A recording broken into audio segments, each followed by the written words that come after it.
You're listening to Recovery Survey, the podcast that shatters stigmas around different types of addictions and takes a deep dive into spiritual principles. And so as you began to use these substances that in the moment were managing what you didn't understand very well, you were creating a whole nother issue for yourself. My guest today is named Brian Wall. He is a mental health and addiction specialist. Welcome to the show. Hey, thanks for having me, Brett. I appreciate your time, man. Excited to have you on, Brian. Welcome. Yeah. So I feel like I've got a pretty crazy story, and I feel like it's one that can benefit many and something, I wanted to share. So I appreciate you reaching out and allowing me to do so. We talked a little bit yesterday about just what to share, and there's so much, and it's so crazy how God makes it, whatever your belief system is. I believe in God, and He does His thing, and He moves in ways that we can't comprehend sometimes, and certainly very difficult to summarize in a in a 15-minute testimony or whatever, church terms you want to put it in.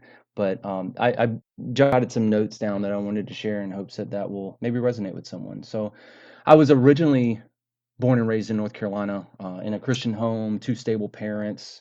They're still together today, actually, and they taught me and my older brother honesty and hard work and love and respect and all those good things about treating people equally. And it was really interesting because when I was growing up, I can remember one of the odd things about our family was we talked often about sex and other taboo topics within boundaries, of course, during dinner. And it was not unheard of for us to do that, even with guests, like my friends and stuff over. Certain guests, obviously, we knew like, well, we probably shouldn't talk about it in front of my dad's boss, right? So some of that we didn't do, but it was kind of an interesting characteristic of my family system and one that I embraced and really thought was cool.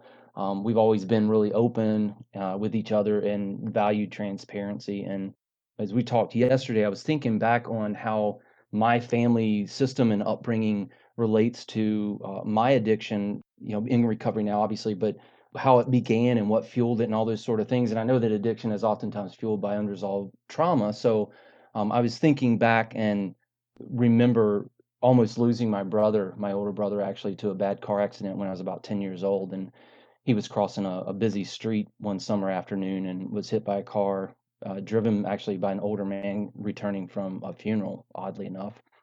And his recovery lasted for months, and in the hospital and at home, I was taking care of him, and it included me staying with a close neighbor for about a week. And I remember feeling just lost as I could be and floating through days, but yet trusting that my parents did this for a reason, and this was going somewhere, even though I didn't have all the pieces. And I'd only be able to speak with them for periodic updates during the evenings and throughout the time that I was with the neighbors. And it was definitely a near death experience for my brother. And it included a lot of conversations with angels in his hospital room and otherwise, which he would later share with everybody once he was a bit older. But thankfully, he's still with us and doing well with a family of four in North Carolina himself. So a couple years afterwards, we were reciting our house at the time, and I stepped on a stray nail, which entered my heel, my right heel, and my foot, and chipped a bone. And I got pseudomonas and osteomyelitis, some real bad bacteria, which began gangrene actually in my right leg, and almost led to having my leg amputated. My parents and the doctors got together and were able to find this Filipino orthopedist who they contacted and flew in. And after 5 surgeries, he was able to save my leg. But I spent about 3 months in the hospital and countless months afterwards at home, unable to return to school. But it actually ended up being recognized as who's who among middle school students that year, which I had never even heard of and thought that was the coolest thing ever to go through all those struggles.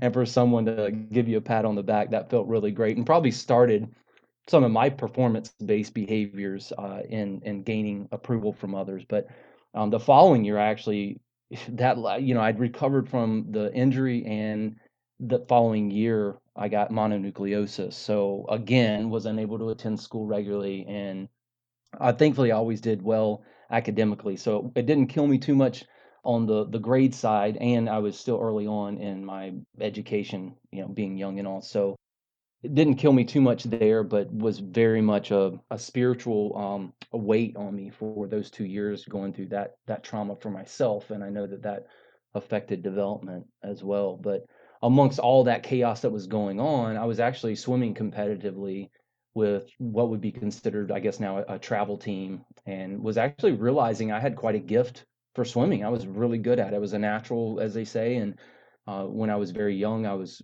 a lot of the parents had their kids in competitive swim leagues and would always make comments about, wow, you should really get Brian into swimming. And I pursued that around 7 years old, I think. And it quickly grew to a very competitive, very regimented schedule of practices and weightlifting and things like that twice a day, every day, and ended up doing that for approximately 15 years. It led to me earning a scholarship at a Division I NCAA Division I school, which was pretty cool. And at one point, I was within tenths of a second from Olympic trial cuts in a couple of events.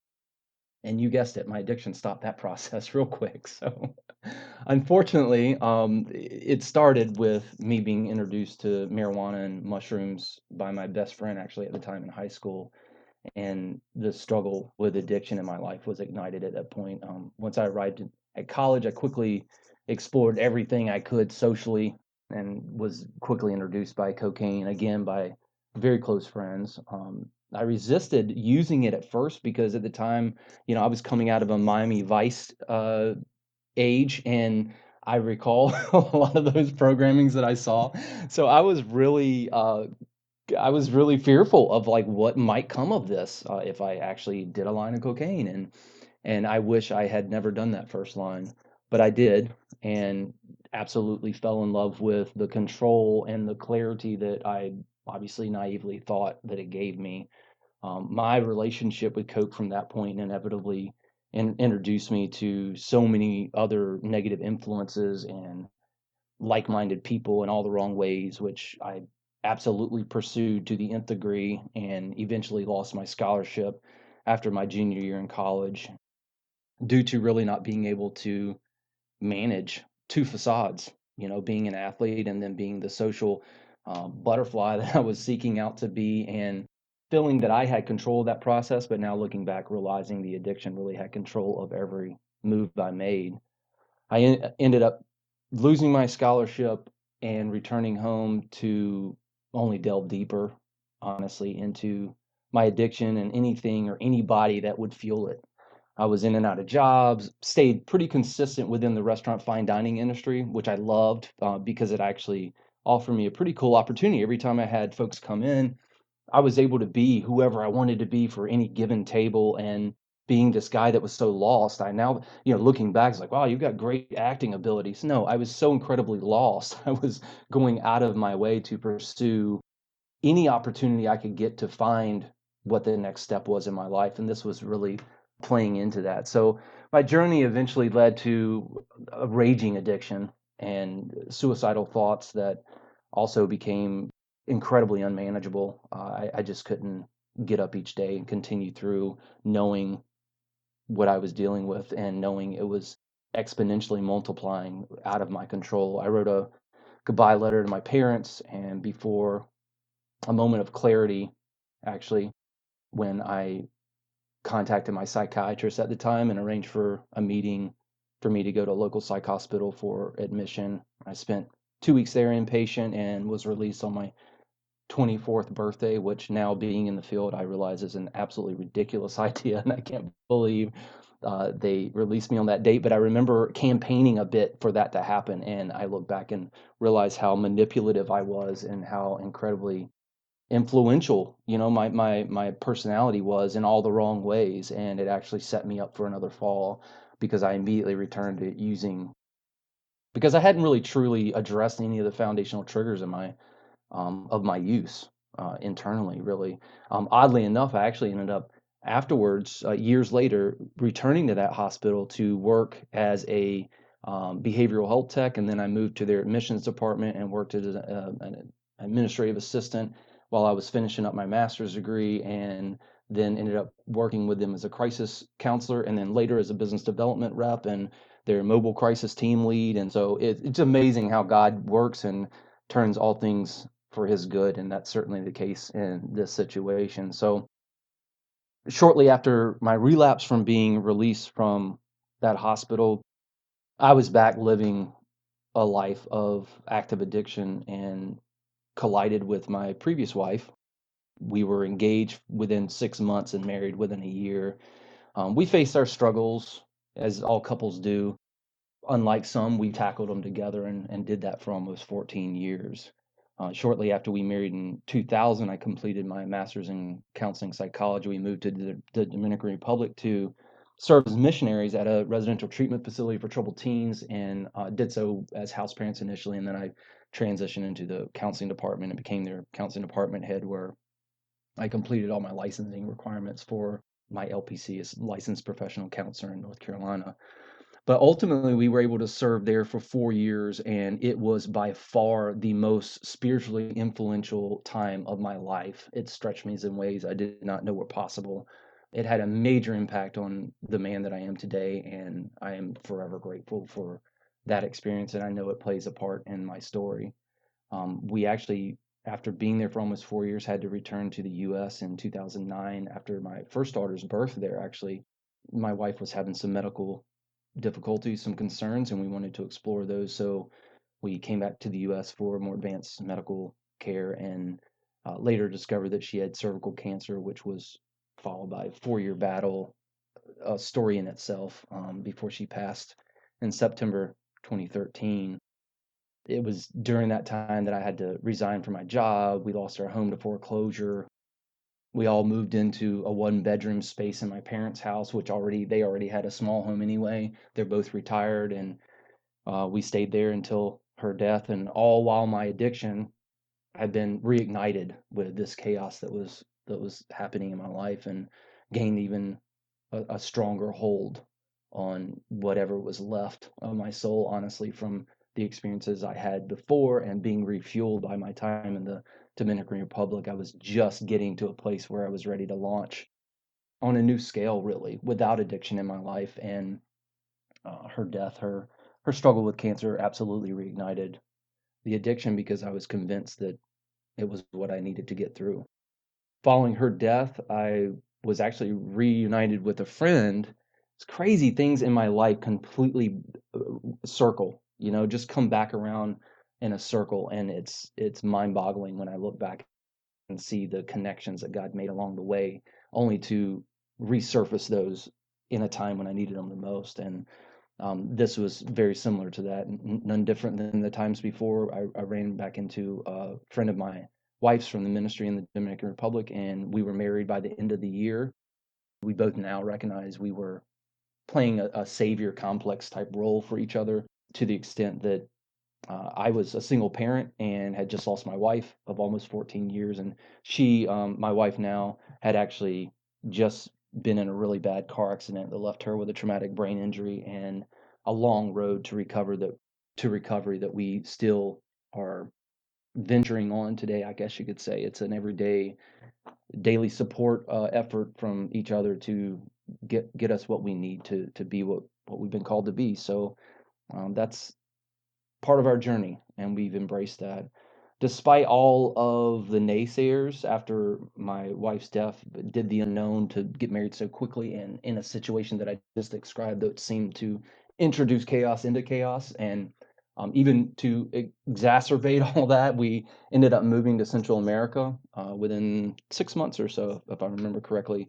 My previous wife's one of her dying wishes was to raise our daughter in a Latin American culture, and we really embraced that in the Dominican Republic. So I made an effort to do that. We were in areas of Panama and Costa Rica for almost a year until we came back to the States, due to just not being able to establish a reliable income stream. To be honest, it was a tourist area and really difficult to establish a normal professional life income, that sort of thing that we would know here in the U.S. So we eventually came back to the U.S., moved to Michigan in about 2015 to use a much larger support system that was my wife's family. She's one of 6 siblings. So it was very inviting for us at the time. We needed that support, and we're still in Michigan today. It's honestly been a 40 years in the desert experience for me in many ways, because with the grieving process still not completed, my wife's traumatic brain injury, being in a new location, dealing with a new family that wasn't mine, and an addiction that had convinced me it was my best support in transition. What was bad got even worse. I had landed this great job.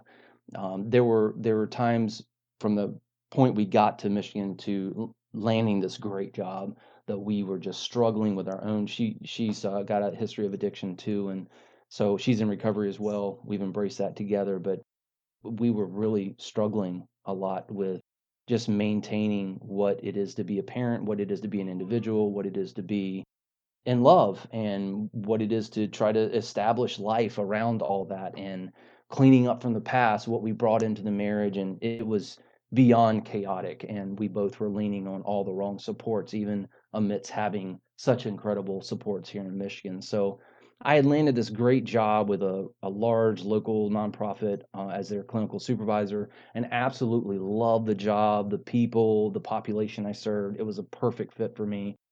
The last I had really felt that was in the Dominican Republic, so I was really excited. Unfortunately, my addiction was still in full force in that transition, because that was always my crutch, and it continued to be. And it was gaining ground, honestly, to overcome what was left with my soul. Thankfully, my supervisor smelled alcohol on my breath one morning and confronted me, which led to my involvement in addiction treatment program for professionals here in Michigan, and I've been participating in that in almost 3 years now, and it's absolutely changed my life. Was the biggest pain in my rump early on. Very intense programs, so many requirements to complete the program, and but I embraced all those, and have found them to be life altering. It has absolutely changed my life, my marriage, my relationship with my girls, and reignited a passion to serve others that has led to my engagement on LinkedIn, and launching a trilogy series of sharing information about mental health and addiction and wellness to bring awareness to those that aren't familiar with the needs in the field. So, our addiction together separately is one thing, but being a couple, I think it's important to consider what you bring to the table together. And our addictions literally almost killed us. Our marriage and anything left of our future was all but gone.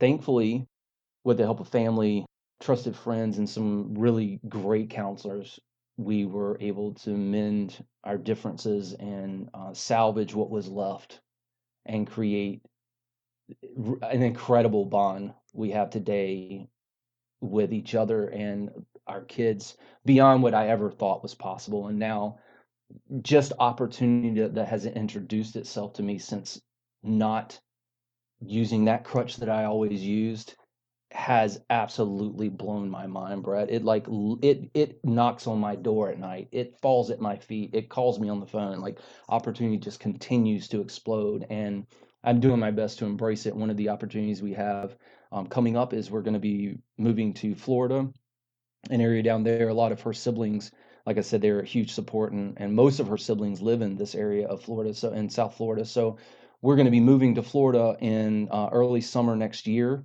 to really be closer to those that are our strongest supports. And I've already gone through the process of completing my licensing in Florida as a licensed mental health counselor, also licensed here in Michigan, as I mentioned, and then also completed my certification as an advanced alcohol and drug counselor through the process of weeding out my own addiction issues. And it has been phenomenal. The support that we've received in Florida thus far, just reaching out to folks and planning, and the future is bright. I'm so excited. You're going to get me ramped up on a whole nother story of where Florida is going to take us, because I have a vision, and I have a passion, and I have absolute belief and confidence that God's going to bring that to pass. So we're really excited. That's really amazing, man. There's so many details as well, it's any given day. There's 7 days in a week. So you look at, 14 years. Well, gosh, at this point, 20 years. That's a lot of hours to get through when you're in your toughest of times, and there's a lot of people even now, man, just, I talk about, oh, the last 10 years. It's like, man, I'm just trying to get through today, Brian. And I believe it, and it's real. So I'm curious, since you're a professional, how do you see the correlation between mental health and substance abuse disorder? I think they are intimately involved with each other and dance in the same room and have meals together on a regular basis, honestly. It's very common for folks to be dually diagnosed. Oftentimes, when there's addiction, you'll be admitted to a hospital for addiction treatment. That very often returns a dual diagnosis of, something like a mood disorder or depression or something of the like, because it's the addiction is what was introduced to you to manage what you didn't understand. And so as you began to use these substances that in the moment were managing what you didn't understand very well, you were creating a whole nother issue for yourself. So, and that's exactly what I did. I had a lot of mood disorder type things going on when I was younger as well, was diagnosed with bipolar, and now realize that it was all substance induced, and I'm not on any medication anymore, but was from the time I was 15 till I was 42, 45 now. So going through this process with the addiction treatment program for professionals here in Michigan, it's helped me realize a lot of that. But that's really kind of the treatment model. You have folks come into these programs, and oftentimes they are so discombobulated with addiction and all that is trying to sort through their own lives, that it's really difficult to find a baseline and understand exactly what are the issues here. And that oftentimes does translate to, wow, we don't know if it's addiction and we don't know if it's a mood disorder. So you have a dual diagnosis. And that's exactly what landed on my file until I was 42 and was able to realize that without substances in my life, all the other issues sort themselves out. So do you think that we need to revamp the system of how we diagnose people, or what do you think the answer is for that? Absolutely. In the field of mental health and addiction, it is the only medical oriented field that does not look inside the body before diagnosing. We accept what the patient reports. And if a patient is in a moment of crisis, in a moment of conflict, in a moment of disorientation or addiction or whatever the case may be, their report is only true to them in that moment. You do another interview or an assessment within weeks, and you very possibly may receive a completely different report or altered in some ways that would overall change the diagnosis. So it's very difficult in our field to diagnose solely off of report from the client, although there are assessment tools and screening tools and things like that, but that still is leading back to what the client is reporting, because we're conducting an interview with these tools and assessments that we have, but we're still going off the information they're giving us. And I'm a big supporter of Dr. Daniel Amen with Amen Clinics. He's worldwide really, but operates largely in the United States, and he's come up with, it's been around for quite some time, but he's really progressed the research study efforts in this area of brain spec scans. And he's been able to recognize that a brain spec scan looks different for someone with ADHD than it does with someone with bipolar, than it does someone with an addiction. And the brain spec scan literally lights up areas of blood flow in the brain. So if there's a lower area of blood flow in the brain, that says something about someone's condition. He's done brain scans, hundreds of thousands of people over the entire globe over a period of like 20 or 30 years. I don't know the exact numbers, but all to say that his evidence found is extremely stable and convincing. And he has, the programs that he offers with Amen Clinics is completely and totally motivated by those scans, and they create treatment plans and support networks around a family and an individual based off of what they find from those brain spec scans. And they have found unbelievable success with doing so. And very often, I think it's like 85% or something of the folks that he sees are on medication for diagnosis that don't even exist, or the medication is all but ineffective at treating what is actually the condition. Wow, that's a really high number of people that are on medication that don't need to be. Yeah, it's baffling. It really is baffling. And there's so many other approaches that could address any given condition. Oftentimes we go with chemical because chemical is going to have the most immediate effect, and we all know that. But so there's some of these other, with the right support systems in place, these other less immediate effects can be even more long-term effective if supported in the interim to establish a baseline, you know? So it's unfortunate that his approach is not yet really embraced or received by insurance carriers. So that's one of the biggest issues is that insurance is not recognizing his approach as something that's as effective as what exists, I guess you could say. So it's a lot of times comes out of pocket, and it's even though he gives extremely reduced rates for his services because he wants to help folks feel better, it's still very expensive and so very difficult for a lot of families and individuals to afford. So, what would your recommendation be for someone that thinks they might have some mental health issues as well as substance abuse disorder? Would you suggest going to multiple doctors or psychiatrists? How would you go about approaching this whole thing? Yeah, good question. So if it were me and I was treating the individual, obviously I feel that having a licensed trained professional in the field to address what you're dealing with makes good sense. You know, I'm not going to take my car to get an oil change to the florist, right? I go to the florist for flowers. That's what I do. And so it makes sense when you are struggling with addiction or mental health issues that you seek out a licensed trained professional to help you and support you in the transition of figuring it all out and restabilizing all that is you. And so with folks that are dealing with addiction and mental health issues, sometimes that's not clear because they haven't entered treatment yet. So my first effort with any client is to establish a baseline. What are we dealing with? What is real and what is created? If we can get an individual to stop using, that is paramount. That's crucial, super critical early on. Get the substance use influence to stop so we can get a better idea of what exactly the baseline is. So then we can figure out, is a lot of this mental health symptomology caused by the substance use, or is it purely mental health? So if you remove the substance use influence, you get a better idea of what's left and what actually needs to be treated, while also understanding that we need to shield from the substance use returning.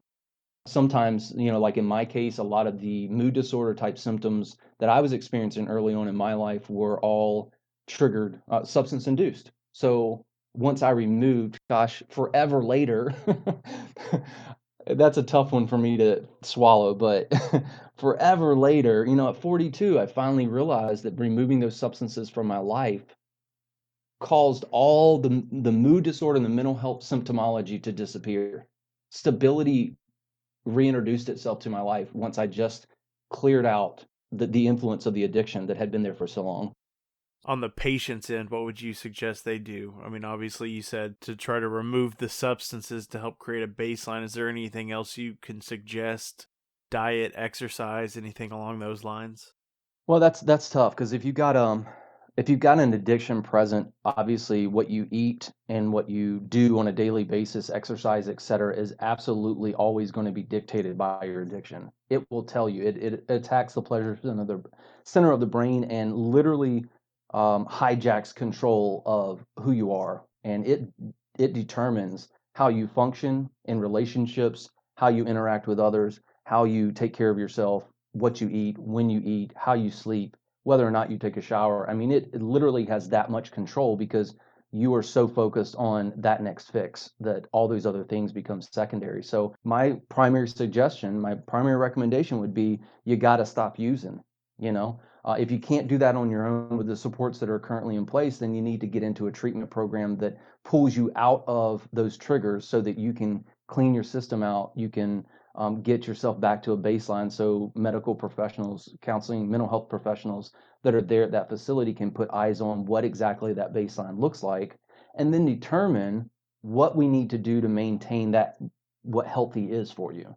And that may include some medication regimen. And that's another benefit of being in a treatment facility is that you've got medical professionals on site 24/7, and it's a great opportunity to receive some medications that'll help regain stability and balance in your life, and have a bit of a trial with those while you're at the treatment facility, because they're going to give you the meds, and inevitably you're going to be there during that initial period of time when it's introduced, and they get a chance to observe and to get your feedback on, is it working, is it not working, what side effects, all those sorts of things. So you don't have to go home and go through that experience on your own. You have those there in real time, supporting you through that, so that there are any adjustments that need to be made, they can do that before they release you with, hopefully, a good discharge plan that includes a lot of supports to continue in recovery. I think that's a lot of great information. I can only speak from my personal experience, but like you were talking about, when I was in addiction, I didn't care about diet, exercise, any of that stuff. My entire life was just consumed with using. So, yeah, I mean, that makes sense. And, here I am coming up on 6 years, and I'm just now getting to the point where I'm like, oh, maybe I should care about what I'm putting in my body.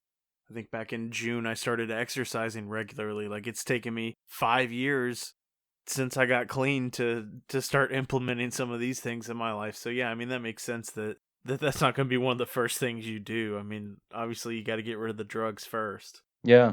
And it really is a holistic approach, though. It's something that it's a tagline in my field and oftentimes spoke of, but I don't often see organizations truly take a holistic approach. But that includes what you're putting in your body, the influences on the outside, external and internal, everything that's included literally in your existence. For instance, I just read a research study by Dr. Amen that was released a while back, but he posted it on LinkedIn, and I was reading about it. And it was a research study where they had folks that would come in and they'd have a simulation, a computerized simulation of a balloon, and they hit a button to blow the balloon up. And every time the balloon got larger, they got this fake money that they could spend somehow. It's not actual money, but it's kind of points like a video game, right? So they would hit this button and the balloon would get bigger and bigger. And the goal was to blow the balloon up as large as you could without popping it. Then you win the game and you get the money. If the balloon pops, you lose all the money that you had gained up to that point. And they gave one group a certain dosage of acetaminophen before they started the task, and they did not give anything to the control group. And they found that the group that received the acetaminophen, which is in over 600 medications on the market right now, folks that received the medication inevitably were more impulsive in pushing that button the one extra time that popped it and lost them all the money. And those that did not take the acetaminophen inevitably were more conservative on what they did with the button and blowing up the balloon, and ended up taking drastically larger amounts of money, quote money, home from the video game, the control group did, rather than those that were received the acetaminophen. So I say all that to say it's unbelievable how much stuff is in the things that we put in our body, good, bad, and ugly, that we're not aware of on a regular basis, and how hard it is to be mindful of that. We're people, life happens, and it's really difficult to track all that stuff, but so incredibly important, because over time it does influence holistically who we are. Yeah, I'd never thought about it from that kind of perspective. That's a very interesting study. It's fascinating. Well, usually towards the end of the episode, I like to give the guests an opportunity just to share whatever's on their heart or whatever they'd like to. Yeah, so I was thinking about that actually, Brett. It's interesting that you bring it up. Just generally my heart, and I have found through my own story, my own journey, that my life has been completely about pursuing God. Not because I'm a great guy or I'm a holy being, or this is not about me. It's about, maybe I should rephrase it. It was about God's pursuit of me, you know? I accepted Christ when I was 13, and from that point on, I can look back now and recognize so many places in my life that he was chasing me when I didn't want to have anything to do with him. And when he was white knuckling me and saying, I'm not letting go, you're mine.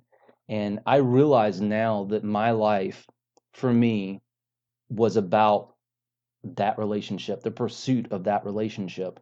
And I know now, with almost 3 years clean, that if I continue to pursue that one relationship in my life, I am beyond confident that literally every single aspect of my existence will fall into place and work to my favor and on some level.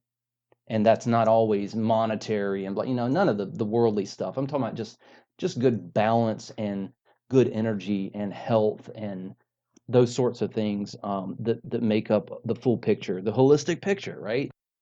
I was just thinking about it yesterday, and it was just a great reminder, just going through this process, jotting down some notes and even sharing them with you, just a great reminder to me, hearing my own story as I speak it, that pursuing him for me is critical to tomorrow, because today's decisions create tomorrow's reality. And if my decisions today don't include him, my tomorrow's reality absolutely won't either. Well, in closing, would you like to let the listeners know how they can get in contact with you, or how they can follow your journey? Yeah, absolutely. You can find me on LinkedIn, Brian Wall. That's probably the easiest way to find me. I'm most active on LinkedIn. I have a trilogy series there that I mentioned earlier that I post on Monday, Wednesday, and Friday. Monday, I share information and awareness about mental health. Monday, Wednesday is Wellness Wednesday, so general holistic wellness type issues, thoughts, information, awareness, that sort of thing. And then on Friday is Phoenix Friday, which is specifically designated for those topics on addiction. And I do that every week. And you're welcome, if you're on LinkedIn, you're welcome to follow my hashtag. It's hashtag Be Real with Brian. And the trilogy is called Real Talk with Brian. And feel free to follow the hashtag. And then, when I post, I'd love to hear your comments and your thoughts as well. That's the funnest part. I post things, and then, that's kind of just what you do. It's like having a master's degree and everything. I've just kind of gone through school all my life and always kind of been good academically. So I can post the stuff, but I really enjoy the engagement and having real conversations with folks about the topics that I post. So I look forward to hearing from those that choose to follow hashtag Be Real with Brian on LinkedIn. Awesome, man. Well, thank you again for coming on the show and sharing your journey and some of your knowledge about the field of mental health and addiction, man. I really appreciate it. You're very welcome, brother. I appreciate you as well for having me, and hoping to stay in touch.